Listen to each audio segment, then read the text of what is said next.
These are the type of properties that we actually just view, and that this is the type of property we just sell. So, buy it! Buy that.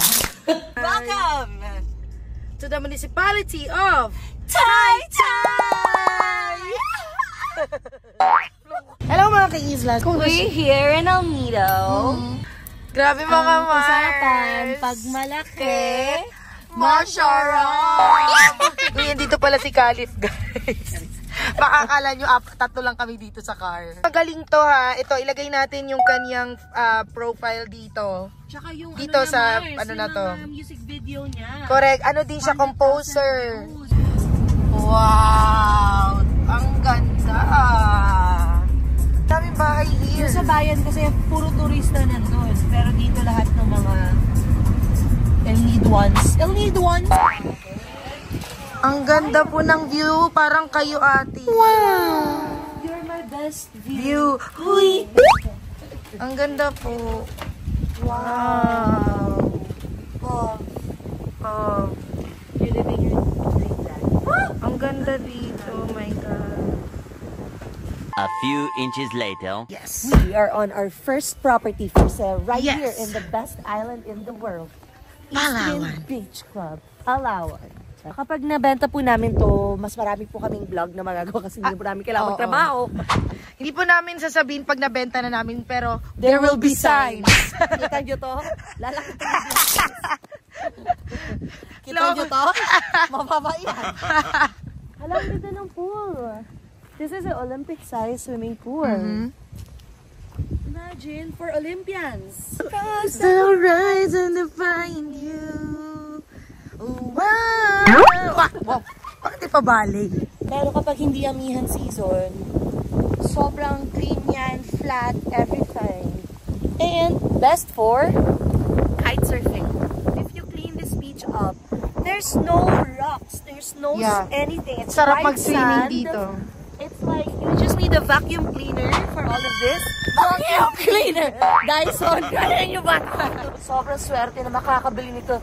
30 hectares, white sand beach, 30 meters beach Yung pag frontage. ganyan mo dyan. Ay, pataas na. I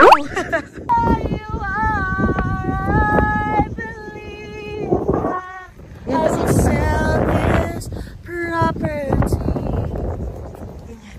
once more, you'll Uy, nahilo ko dun. Your sunset here is just priceless. You can't put a price on it, but it is 350 million pesos. So there is a price for it. Yes. So you can buy happiness. Yes. You can buy anything. Call me. Wah! Agent of everything. Oo, Trader no? queen. Oo, no? Kaya ko lahat. Chicken, property. Chicken. Kaya ng chicken sa property, di ba? Welcome to my villa. A nap in here. Oh, a massage. Oh my gosh. Walang bed.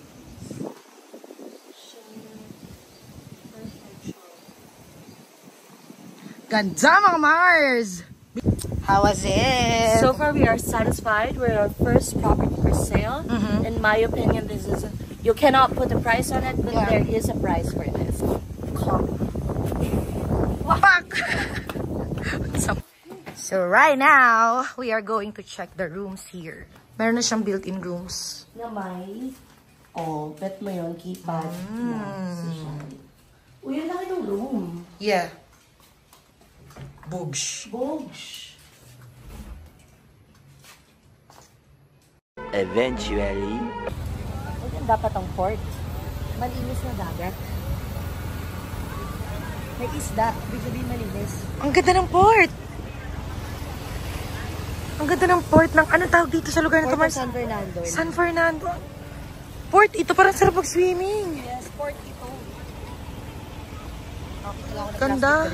This is the port of San Fernando, right beside the property we're selling, which is Eastwind. It's just over there. Yeah, Eastwind is over there, di ba? Yeah. There is a roll-on, roll-off platform here already, but the most important part is they're gonna actually try to propose for this to be one of the cruise stops in Asia. Wow.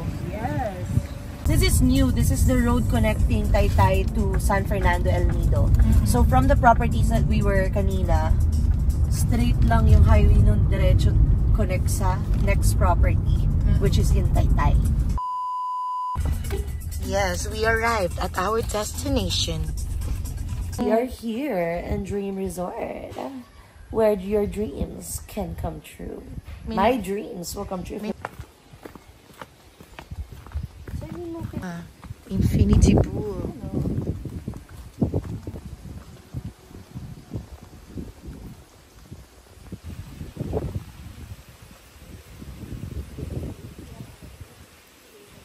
Garden / beach wedding in one. Mars! Hindi mo kakayanin. Pero kaya nila pag binili nyo po to, kaya nyo. Imagine mo, manggagaling ka doon, tapos tutunog yung sa huli palagi. Ano ba?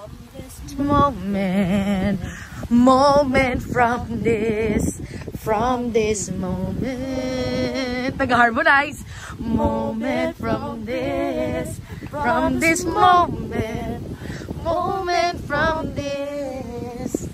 from this moment on. What's up, man? Kasama na po yan sa bibili nyo, yung patuyan na yan. Yes. Kasama lahat. Kasama lahat ito, everything. Ang technique talaga dito is pag naglagay ka ng floating buoys, papunta dun sa gitna, snorkeling area na yan. Wow. So, naglalakad ka lang dapat sa floating buoys, tapos jump ka na dun mag-snorkel. And the island hopping Mars, diba? And the island hopping. Or kaya maganda dito magkaroon ng boardwalk. And the view is stunning. Ang ganda. Super relaxing. At wala nang masyadong resorts for sale talaga. Yeah. In Palawan. Yeah. Because all the resorts here are profitable. Because there's no shortage of tourists. But the thing is, the owners originally wanted it to be peaceful and zen. So they didn't really design it for public na maramihan. They wanted it like only a few select people, and then just listen, wala kang maririnig na ingay. If you notice the seawall, this is for protection sa waves and tsunami. Seawall siya. Wow. Super tibay niyan, Mars. It's super tibay and also protection for the erosion. Kasi diba we're on the hillside. Kataas siya. Yeah. Flat. So pag umuulan, ito, nakikip yung compact Yeah. in a natural manner. Love it. Pinag-isipan nila lahat, and it's built on international building standards. And hindi mo mapapayaran yung effort ng mga taong to do this by hand. Ang hilig talaga ng Taytay sa mga ganito, no? Yes, because they want to preserve they want to build sustainably, you know, without hurting the environment and the nature around it. And that's really their goal. They built around the nature, or like immerse themselves in it, rather than taking it away and taking from it. Perfect. Whoa. So this is their first kind of villa. All of the rooms have this type of view. Like, lahat ng rooms may ganyang view. So when you wake up from your bed, and then come on, taking a woo with that view. Ganda. So meron namang ano may blinds. So ayan, yoga sample. Yan. Pak. Iba na yun, Mars, para pasumba ka na. Pasumba ka na. Ano yun? What? skylight. You Ow! can watch the stars. That's why it's called Under the Stars Villa. What? Yeah. What? So right now we are in their best room, which is the presidential villa, which is only can be booked by presidents. Sure. Gumagawa kayo. Its own motherfucking the people. Welcome to my house. Ay.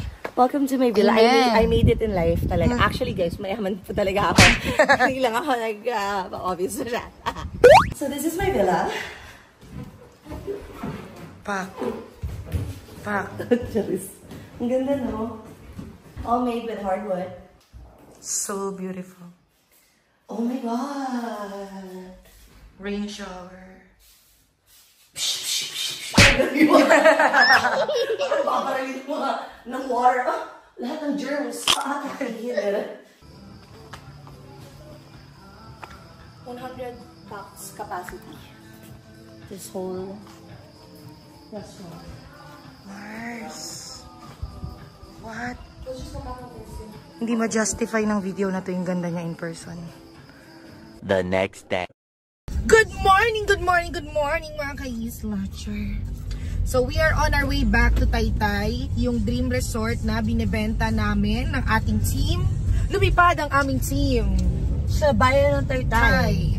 Bumili muna kami ng McDo. Ako bumili muna ako ng pagkain ko. Nahabol namin yung daylight. So as you see kanina sa video natin, yesterday yun or last night. So hindi namin naabutan yung mga rooms ng daylight. So babalikan natin siya today. That's it. We are back. Back bright and early. The sun is shining today. Yeah. Yeah. It's so pretty.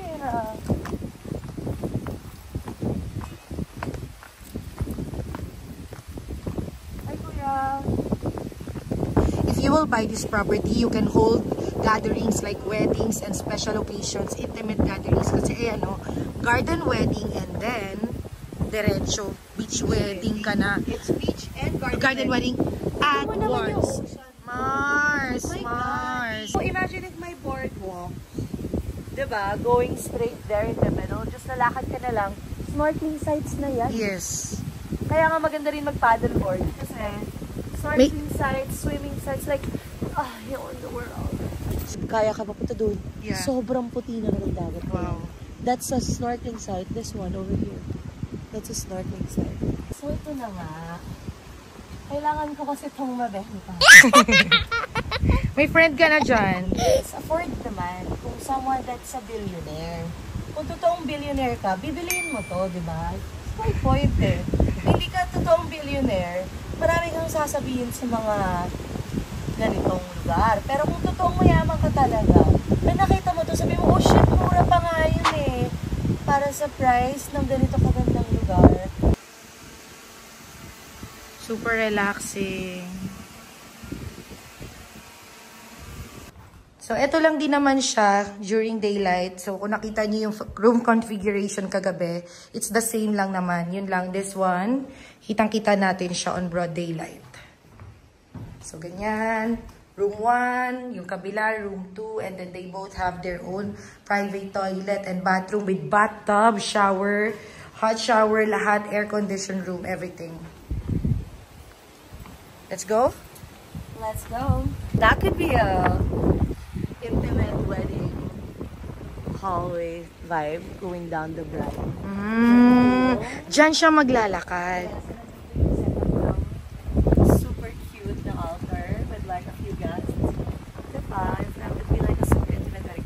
But the best idea here would be probably to extend this a little bit. Maybe make a boardwalk. A boardwalk would be amazing to this snorkeling area so that the guests can just go down. You don't have to ride their paddleboards. You just walk to the middle, enjoy the sunset, be in the middle of the ocean. If they want to swim, that's already a snorkeling area. No hassle for them to go up and down. And you can even build a floating restaurant in the middle where you can fish live seafood. Kung may farm to table, dapat meron din ocean to table. Yes.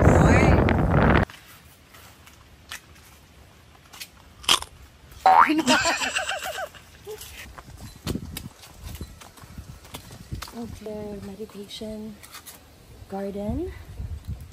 This is designed with a mandala at the center. This mandala represents the intention of building this resort with peace and serenity. Natulog. Oh. Woo!